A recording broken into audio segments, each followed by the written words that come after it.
Hello, everyone, and welcome back to Needy No More, the podcast dedicated to healing the anxious attachment style. I'm your host, anxious attachment style coach, and author, Chris Ratcliffe.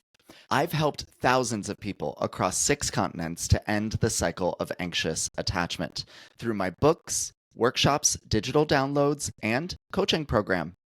I'm excited to carry on that mission here, sharing tools and techniques, principles and practices for you to explore on your journey to growing more secure. Welcome back, everyone. I am really excited about today's episode because it is one of the most important things to consider when you're talking about exploring healing your anxious attachment style. And that is nervous system regulation. We're going to be talking about dysregulation and regulation, just generally what causes us to get triggered, what makes us resuscitate pain from the past.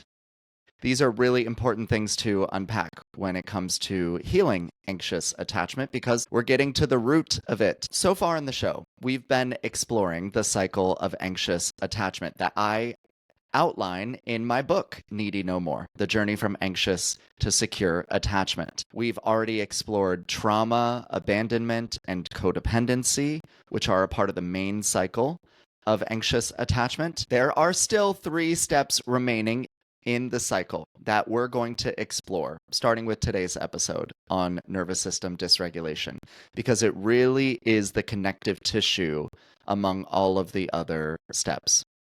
Now, there are some questions that I want to answer in today's episode, so here's what we're going to unpack.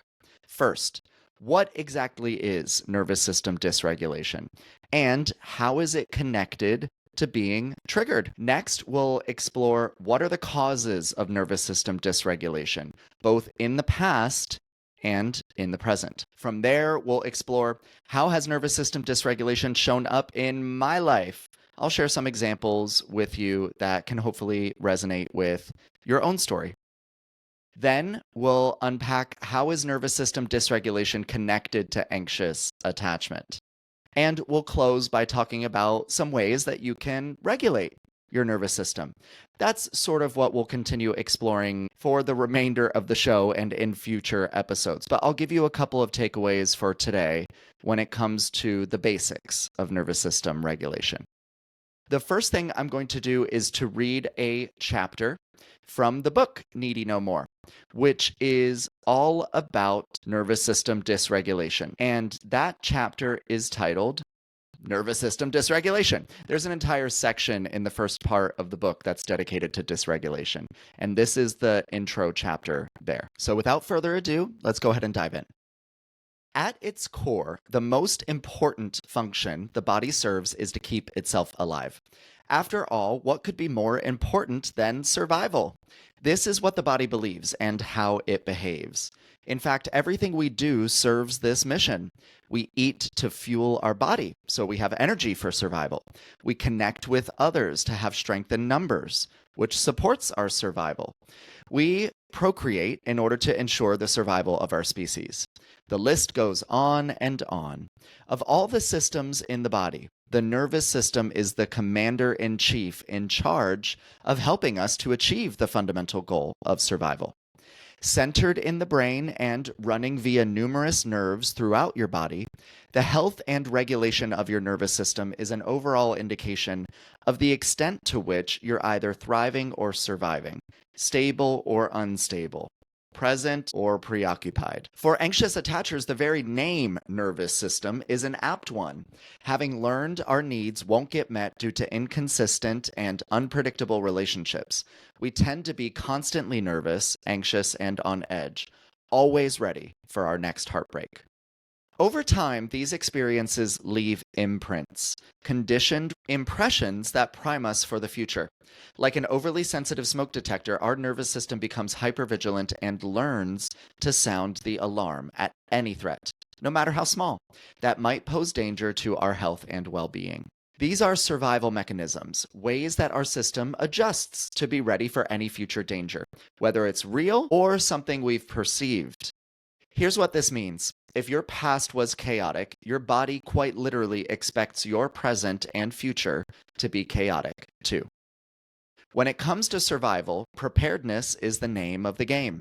Like an overprotective older sibling, your nervous system will step in and do its best to protect you and keep you safe and alive. For those with an anxious attachment style, danger is only ever one perception away. One Instagram story, one text, one misperceived facial expression, or misconstrued tone of voice can do the trick. The nervous system is naturally perceptive, intuitively vigilant. For anxious attachers, it's hypervigilant and overly sensitive, many times sensing danger where there is none, or far before a response or corrective action is warranted. This is the essence of a trauma response, an action from the nervous system motivated by survival and fueled by a flood of chemicals, hormones, and energy in the brain and throughout the body. While there are innumerable ways to be triggered and thereby have our nervous system activated, there are only 4 nervous system responses: fight, flight, freeze, and fawn. As an anxious attacher, you're likely familiar with all of them, having lived in survival mode far more than the average person. The brain wires the way it fires. This is why repeated instability, inconsistency, and invalidation is so damaging. We come to anticipate it and expect it. This is also why folks who have experienced relational and emotional trauma have such a difficult time welcoming someone warm and affectionate into their lives. They simply aren't accustomed to it. It feels like a farce, an uncomfortable charade inside what should be a comforting reality. Our brain isn't wired to expect it, and it feels deeply unusual and is sometimes even unbearable. This is also why many anxious attachers run away from emotional availability, even though it's what they crave most deeply. Your nervous system will almost always choose an uncomfortable hell over a comfortable heaven, mostly because it seeks out what's familiar, what it knows how to tolerate. In this way, we often end up recreating traumatic dynamics in the desperate hope to heal them, only to find that we've further reinforced the wiring that led us to engage in the dynamic to begin with. Trauma thwarts our natural compass for safe relationships, turning the world upside down and making it difficult to navigate with any real clarity. In this way, we become like a pinball in a machine, bouncing from one unsafe relationship to the next, further reinforcing our perceived lack of worthiness and further strengthening the pathways in the brain that anticipate this danger in the future. And round we go. Nervous system and emotional regulation, which I will use interchangeably throughout the book since emotions are based in the nervous system, have become cliche and even confusing phrases used across the internet, on social media apps, and in circles centered on emotional healing. Here's what it really means. Nervous system regulation is nothing more than the extent to which you've learned to be present with your feelings and your body.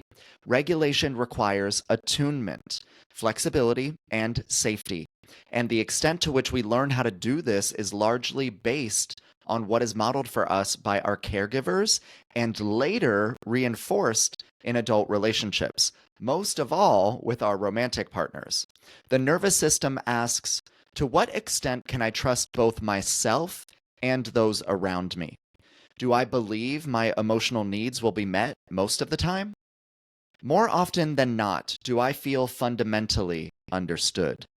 The answers to these questions shape our relational model, and that model has lasting effects on our capability to connect easily with others and also ourselves. It's also become cliche to say that if you change your thoughts, you can change your life.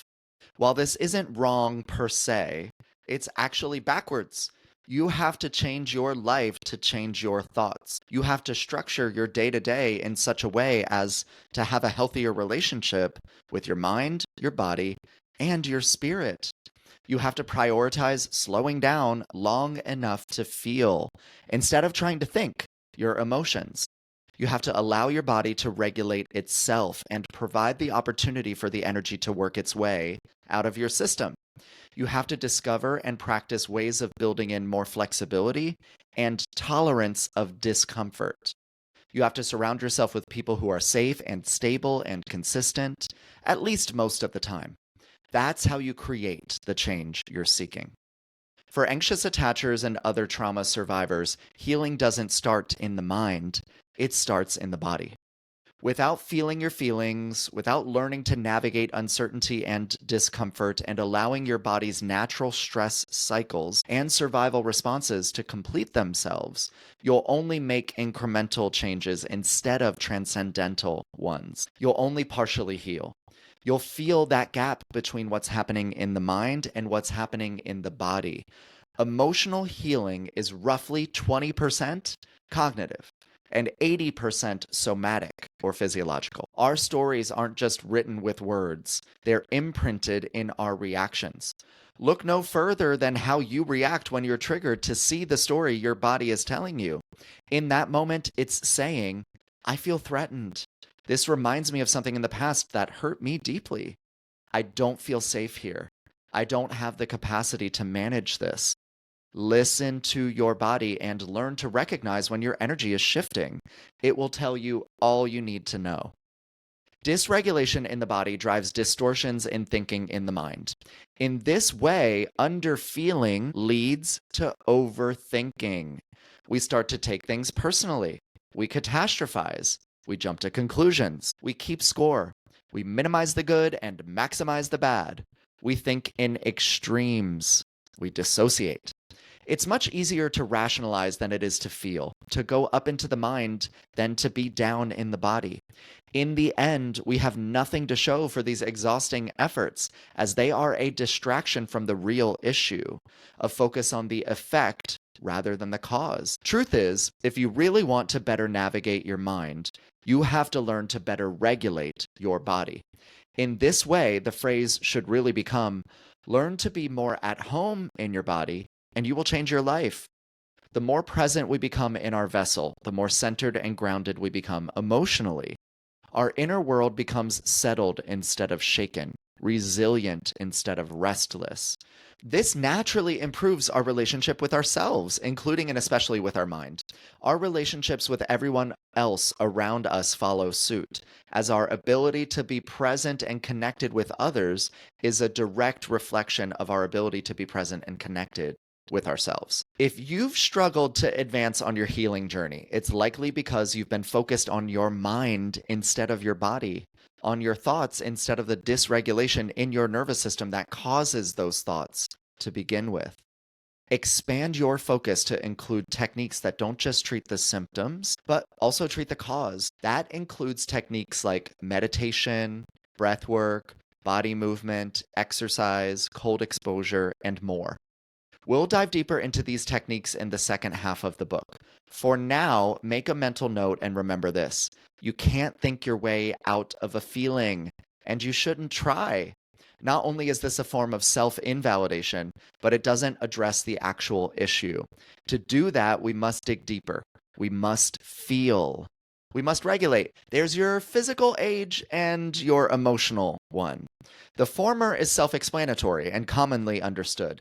The latter is not. Your emotional age is a reflection of the level of emotional maturity and acuity you've developed based on previous experiences and relationships. In other words, it's a representation of how skilled and secure you are in communicating with others and expressing feelings, as well as the ability to hold space for others and experience discomfort within yourself. Those of us who have experienced trauma become emotionally trapped at the age we were when the trauma first occurred. Our ability to regulate our bodies and experience our feelings, especially challenging ones like invalidation and rejection, frustration and disappointment, becomes stunted. In this way, you might be a successful 20, 30, 40, 50, or even 60-something, but your ability to cope is reflective of the skills of a typical 5, 6, or 7-year-old. To add insult to injury, those of us who didn't have healthy relationships and emotional regulation modeled for us often unconsciously seek out similarly painful relational dynamics, which only further reinforces our level of immaturity. Human beings are impulsive, reactive, and reflexive creatures. That's because, at our core, we're emotional beings. As much as we want them to, emotions don't make sense and don't abide by the firm rules of logic and rationality. They aren't based on fact. They're based on experience. And what could be more subjective than our individual myopic point of view, than our personal experience? The limbic or emotional center of the brain is one of the first areas to develop. And that's because it's also one of the most primitive. It's no wonder then that we feel so deeply. It's no wonder that our emotions hijack us. They're located in the driver's seat at the very center of the brain. Using logic to control our emotions is like trying to drive the car from outside of the vehicle. It just doesn't work like that. When you're dysregulated and your emotions have you in a chokehold, all you can do is sit in the passenger seat and let the car run its course. At some point, we have to stand up and take accountability for our participation in the perpetuation of these dynamics, in the persistence of our patterns. Contrary to how it sounds, this is not about blame, which keeps us locked in victimhood and shame. It's about stepping up and taking responsibility for ourselves. As I remind my clients all the time, if you didn't have healthy relationships modeled for you growing up, and you haven't had safe and stable partnerships in your adult life, where were you supposed to learn how? We learn through our experiences. If you've lacked safe, connected experiences throughout your life, it's natural for you to expect more of the same and to not know how to show up in a healthy and secure way. It's natural not to know how to navigate conflict and relational repair. It's natural not to know how to talk about your feelings. Even though relationships are critical for health, wealth, and happiness, many of us have no clue how to actually build and sustain healthy ones, how to navigate conflict situations or express ourselves emotionally. We certainly don't emerge from the womb this way. To say that we are born a blank slate means that our nervous system is brand new, a fresh page upon which the outer world can make an impression. Sadly, for many on the insecure side of the attachment spectrum, this impression becomes a dark one, defined by instability and invalidation, an inconsistent environment in which we learn to expect the worst from those who are supposed to give us their best. Many of us learned to expect an insecure home base instead of a secure one. This doesn't happen overnight. Over time and across experiences, we become conditioned to believe that our needs won't get met, and in fact, never mattered at all. It's no wonder then that we become triggered at the first sign of abandonment. While there are innumerable ways to become triggered, for the pain of the past to claw its way up to the surface, there's only one healthy way to respond to it, and that's to learn to regulate your nervous system. Think about it like this. Being triggered, being put into nervous system dysregulation, can work in two different ways.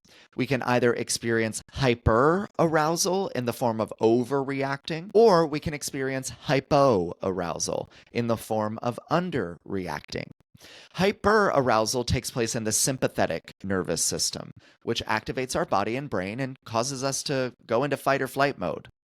Hypoarousal happens in the parasympathetic branch of the nervous system and causes us to deactivate or go into freeze mode.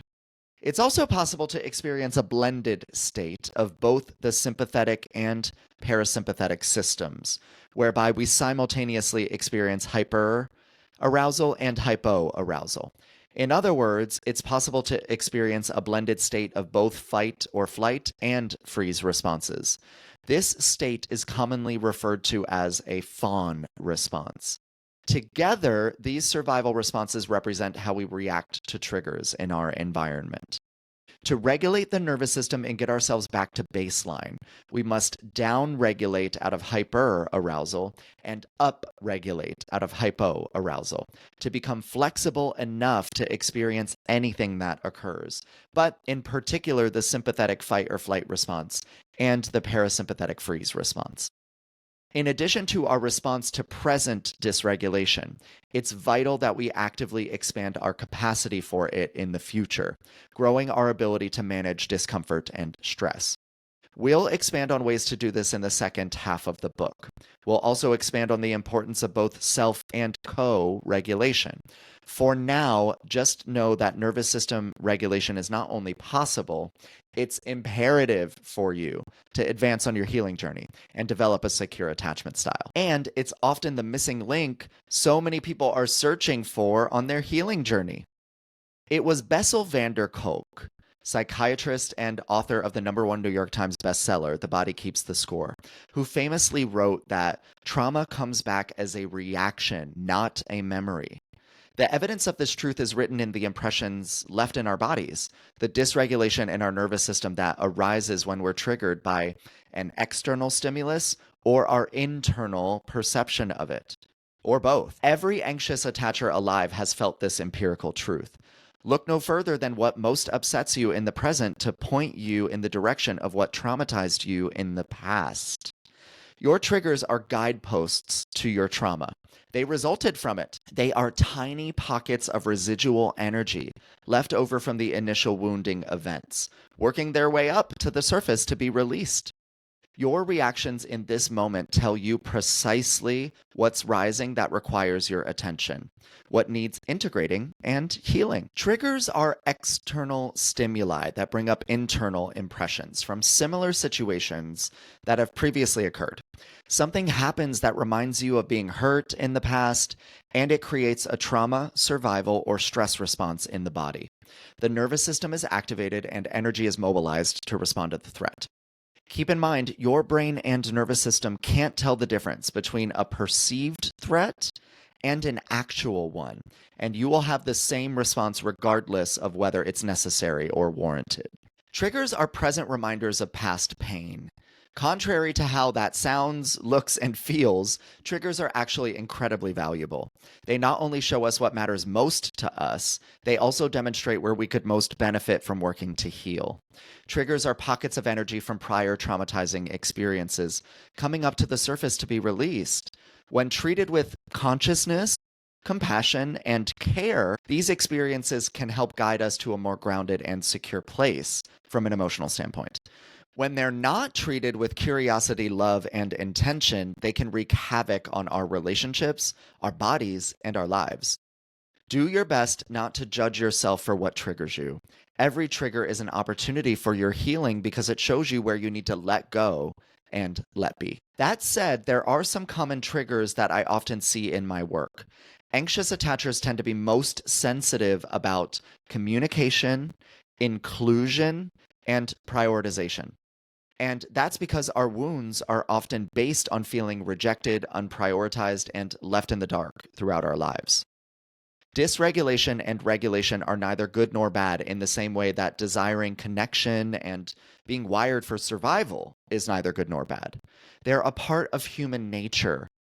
However, repeated dysregulation can cause undue stress on your body, bring you out of the present moment, and even take years off of your life. Your body doing what it believes it needs to do in order to survive is not wrong. But like all things, it does come at a price. Staying in survival mode means staying in stress mode. Staying in stress mode means burning through your body's energy and finite resources. That's a heavy burden for you to bear, for your mind, body, and spirit to carry. All the more reason why learning to regulate your nervous system and use your body's resources efficiently has its upsides. Dr. Stephen Porges, whose renowned polyvagal theory goes into depth on how the nervous system operates and heals, says, trauma compromises our ability to engage with others by replacing patterns of connection with patterns of protection. This is why the dysregulation that is caused by trauma is so damaging. Not only does it cause us to overprotect and remain in a survival state, it also prevents us from experiencing the very connection we need in order to heal the pattern. And so it continues to repeat. This is the same cycle I introduced just a few chapters ago, one marked by the stages of trauma, codependency, and abandonment, and driven by dysregulation, addiction, and stress. In order to heal, we have to address these core experiences. In the end, we repeat what we don't repair. the body naturally defaults to survival. For those of us with an anxious attachment style who've repeatedly experienced trauma and disconnection throughout our lives, that default becomes even more deeply ingrained until we can no longer focus on thriving at all, until we lose ourselves in our relationships, until we become hypersensitive, hyper-aroused, hypervigilant. And then we know little else. Okay, so that chapter helps to not only introduce nervous system dysregulation, but also answer some of the core questions that we're hoping to address in this episode. That includes, what is nervous system dysregulation? How is it connected to being triggered? Those are those pockets of pain from the past that are coming back up for release now. What are the causes of nervous system dysregulation in the past and present? So a lack of communication, a lack of inclusion, a lack of prioritization, etc. I want to transition, though, to answering the next question, which is, how has nervous system dysregulation shown up in my own life? Personally, there are some things that still trigger me. Maybe not as deeply as they used to, but there are still some things that really just hit at some core wounds for me. And that includes when people are distant or inconsistent. When folks switch up their energy on me, it hits me deeply and I find it to be hurtful. I'm sure many people listening to this or watching this can relate to that as well. I also find that I grow most dysregulated when I'm out of my normal routine. So maybe I've been traveling, maybe someone from out of town is visiting, maybe I'm just busier with social engagements and or work than normal and just have less time for myself. Maybe something throws off my sleep schedule and I'm tired and cranky. But no matter what it is, when I'm not getting the basics down, things like sleep, breath work, hydration, nutrition, it can throw off my system. And I find that this is also true for the clients that I work with. So when they might be in a particularly busy or stressful time at work, when they're not sleeping well, when maybe they just got back from a vacation, or maybe even business travel and they just haven't had a whole lot of time to themselves, it makes it a lot easier to slip into a state of nervous system dysregulation. So just clock that for yourself, because making sure you're focusing on the essentials is critical. If you think about Maslow's hierarchy of needs, right? Like getting your needs for food and shelter and breath and water met are essential. So if you're out of your normal routine and you're super busy and you're not drinking enough water and you're not sleeping well, of course that's going to throw everything off. And I definitely noticed that for myself. Now, in terms of the question, how is nervous system dysregulation connected to the experience of anxious attachment? Remember that it is a part of that cycle of anxious attachment that we've been unpacking in the show so far by talking about trauma, abandonment, codependency, now nervous system dysregulation, and we'll also talk about stress aversion and addiction in future episodes as well. But we've been going through this step by step, and we've gotten to this point in the process, to nervous system dysregulation. Repeated experiences of trauma, which is one of the other steps in the cycle of anxious attachment, abandonment, another step, and codependency, yet another step, cause our nervous system to become hypersensitive and to expect similar experiences to occur again. Dysregulation is also a reflection of our relationship with stress and the extent to which we're relying on addictions to help us cope with our emotions. So you can see how all of this fits together. But nervous system dysregulation might be the most important aspect of the entire cycle, because it really causes everything else. Let's unpack a concrete example here.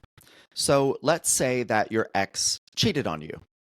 I think we would all agree that experiences of infidelity in a relationship can be really damaging and hurtful because they're experiences of abandonment.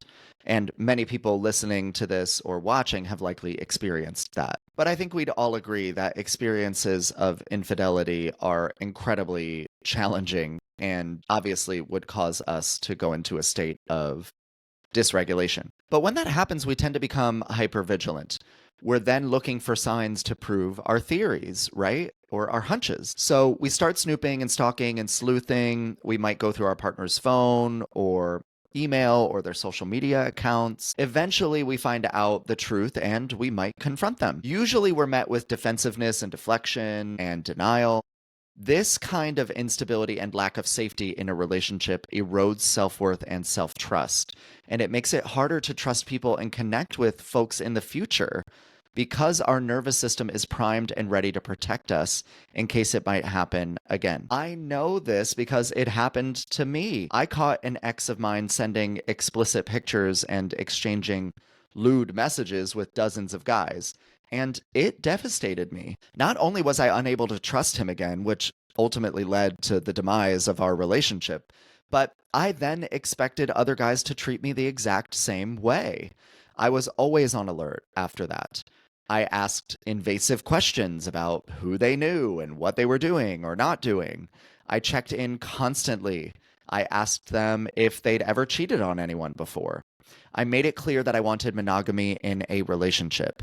And while these aren't bad things per se, they did demonstrate that I needed to work on accepting what had happened and also provide my nervous system with the safety it needed, which was not the responsibility of the people that I was just getting to know. While I know that's an extreme example, you can insert other things that might be triggering, like lying or withholding information or being not super available in terms of scheduling dates or seeing one another, spending quality time together. And you can see similar patterns emerge here. It causes a hypersensitivity and a hypervigilance. We're then scanning the environment for any signs we might get left or abandoned or hurt again. And then the cycle continues raging from there. And this is why when you go through experiences that lack the safety and stability and compassion and comfort and consistency that anyone would need in a relationship, especially folks who have been through trauma, you can see why this then starts to create a pattern of protection within yourself where you're not connecting deeply with the other person and you're expecting them to treat you like your ex treated you or like other people treated you. At the end of the day, all know what nervous system dysregulation looks and feels like. There are a ton of examples in day-to-day life that if you just stop and take a step back and reflect on them, you can see very clearly that they're dysregulation. But it naturally begs the question, okay, Chris, what can I do about it now? So let's talk about how you can learn to regulate your nervous system. The thing about nervous system dysregulation is that once it starts, it snowballs really easily. And that's because nervous system dysregulation depletes us, and it makes it more challenging to focus on the things that will be replenishing for our system. Take sleep, for example. When you're dysregulated, it becomes challenging to sleep well. Even if you can fall asleep, you probably won't stay asleep for long.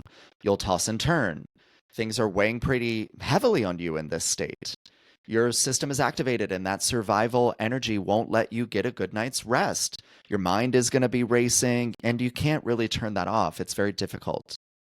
But when that happens and you lose sleep, it depletes your system even more and causes further dysregulation.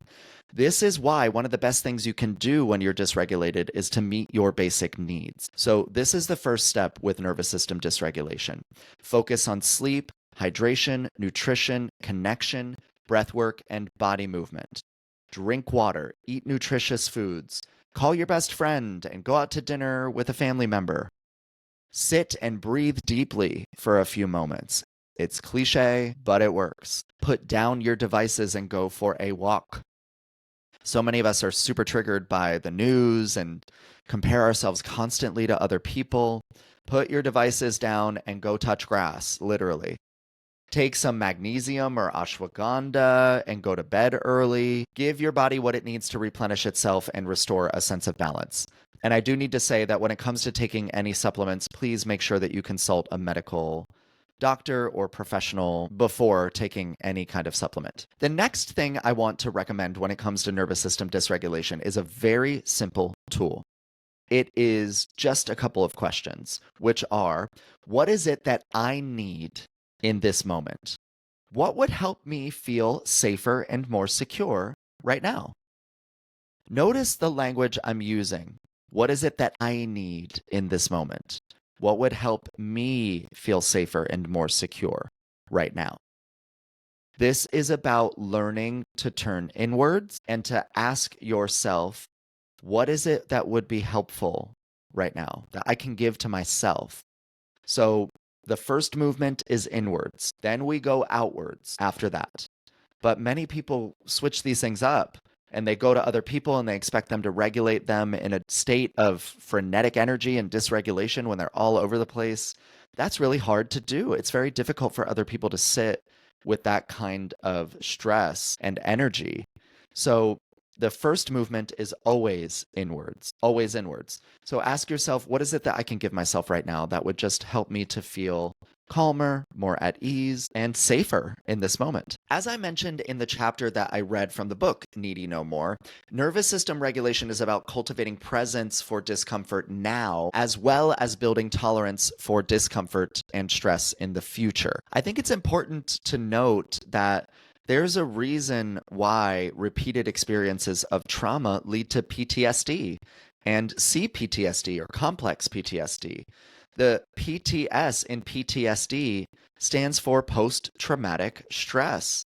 That means when a similar stressful situation happens now that reminds us of something that happened before, it can throw our entire system off and make us feel like we're right back in that previous experience. In the book, The Body Keeps the Score, Bessel van der Kolk talks about how yoga and other kind of Eastern approaches or alternative approaches can really help with this. So I recommend that as well. That's why I have my clients meditate, because learning to sit with and notice the sensations in your body is incredibly helpful for being able to hold space for stress when it comes up in the future.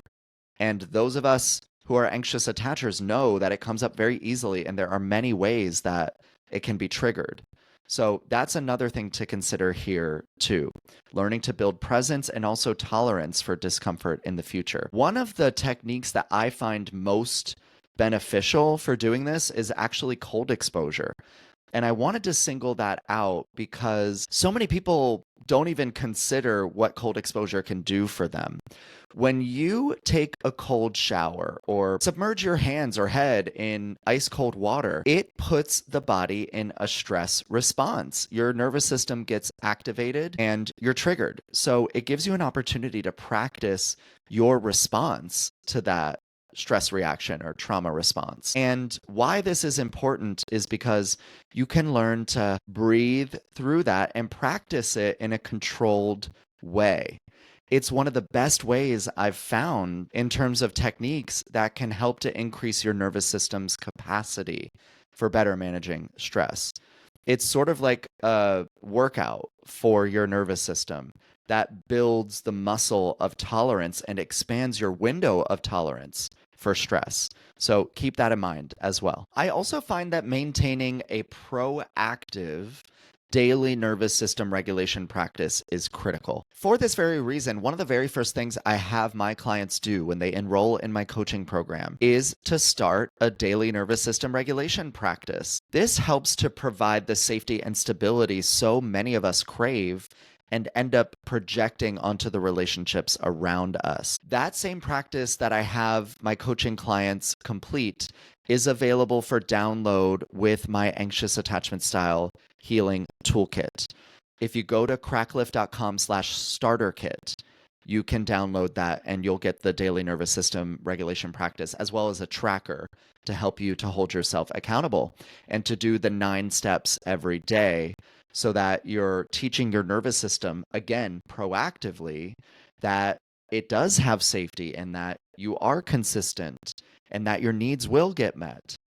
The more that you do this, the more you can write over a lot of the pain from the past. There are also 5 C's that I want you to remember when it comes to better regulating your nervous system.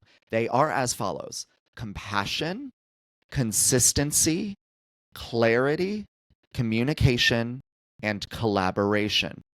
The first C is compassion for yourself. Being softer, gentler, and more compassionate with yourself helps tremendously. And yet, as anxious attachers, we tend to do the exact opposite. We're really self-conscious, self-judgmental, and self-critical. We're really hard on ourselves and apply so much pressure. we're some of the most self-deprecating people I've ever met or I've ever known. Learning to do the opposite helps tremendously. So catching ourselves when we're about to beat ourselves up and instead validating our experience is a game changer. It helps a ton. If you catch yourself being super self-critical, stop in the middle of the thought and replace it with, I'm learning to be more compassionate with myself. I'm learning to be more compassionate with myself. The second C is consistency. Consistency is the language of safety. The more consistent you are with yourself and the more consistent others are with you as well, the safer you will feel. Your nervous system will learn that things are stable and secure. Consistency now can write over a lot of inconsistency from the past. The third C is clarity. Transparency is a love language for someone with an anxious attachment style. Having someone proactively manage our expectations and provide clarity about how they're feeling is incredibly thoughtful and loving and makes us feel considered, satisfying a deep need for inclusion that many of us hold dear. It's also important to stop and get clear about how we're feeling so we can express that with others as needed. Speaking of, the fourth C is communication. Being able to talk about anything at any time with someone who is important to us is a huge weight off of an anxious attacher. Knowing that you'll be greeted with receptivity and open arms cultivates emotional security. But rarely, if ever, does opening up about how we feel come without fear or doubt or insecurity. Recognizing that these are signs that we're doing what we need to do rather than signs to shut down is important. The fifth and final C is collaboration. Teamwork is the name of the game. The more you feel like you can work with instead of against one another, the healthier that particular relationship will become, and the more secure and regulated you will feel as well.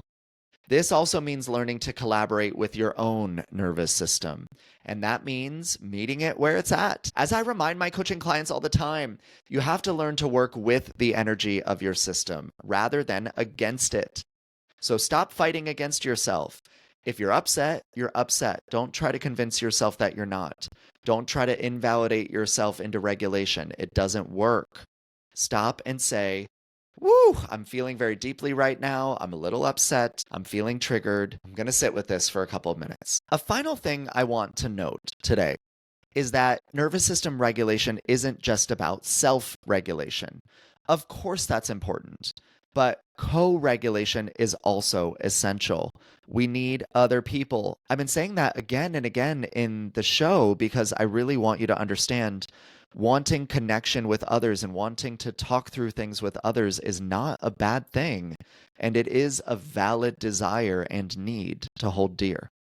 But as with anything, it's necessary to find a balance between the two. So between self and co-regulation, rather than just living at one or both extremes. And that means leaning on others just as much as leaning on ourselves. And because as anxious attachers, we tend to be so dependent on others to the point of codependency and loss of self or self-abandonment, the work really is about learning to lean on ourselves and learning to self-regulate. And there you have it, nervous system dysregulation. It is connected very deeply and very deeply ingrained into the experience of anxious attachment. I hope you found some of the techniques and tips from today useful. And if so, would love if you could rate and review the show, maybe leave a comment on Spotify, and perhaps share this episode with someone that you think it might resonate with. As always, I am deeply grateful and I'm sending love to all of you. I'll see you next week on the Needy No More podcast.